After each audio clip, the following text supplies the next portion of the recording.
for everyone to enjoy. Of the Avon River.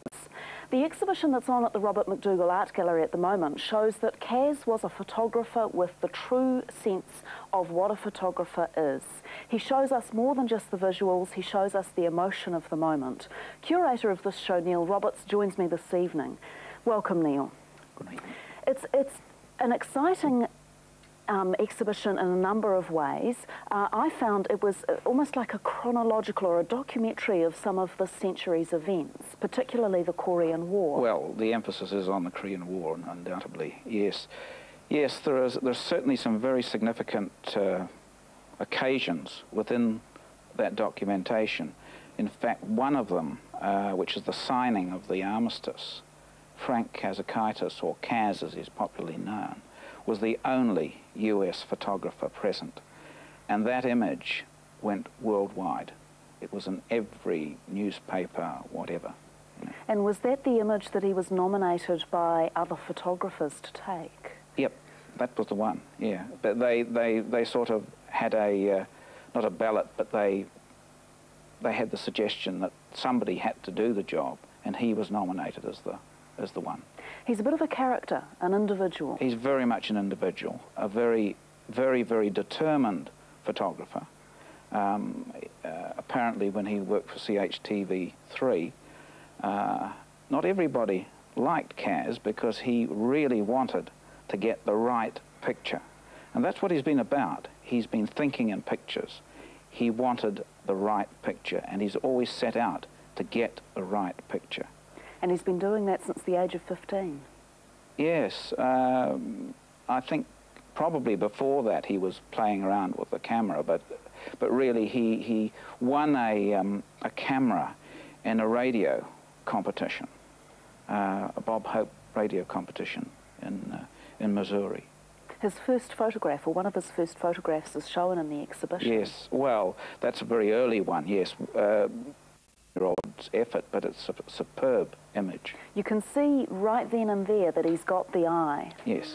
The layout, yes. The angles, yes. Everything. It's very, very clear. Yeah. And there's a message behind it too. Yes, because it's the gathering of things for the war effort. You know, there's a story to be told there. A story behind each picture, yeah. do you think? I think there is within each one. Yes, there's significant images amongst that exhibition.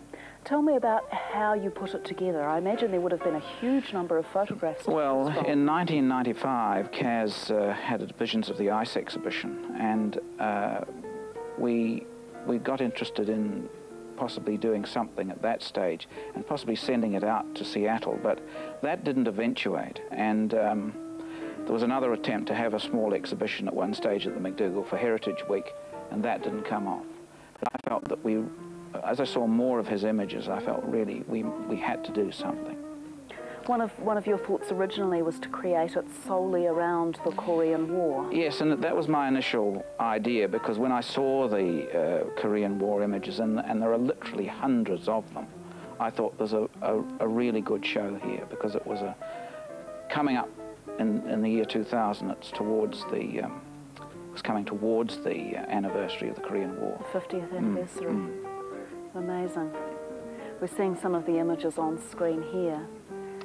Yes, well, this image here is the one of the signing, which is very significant. There were a number of very significant images in there. Yes, and one is actually in the Museum of Modern Art collection.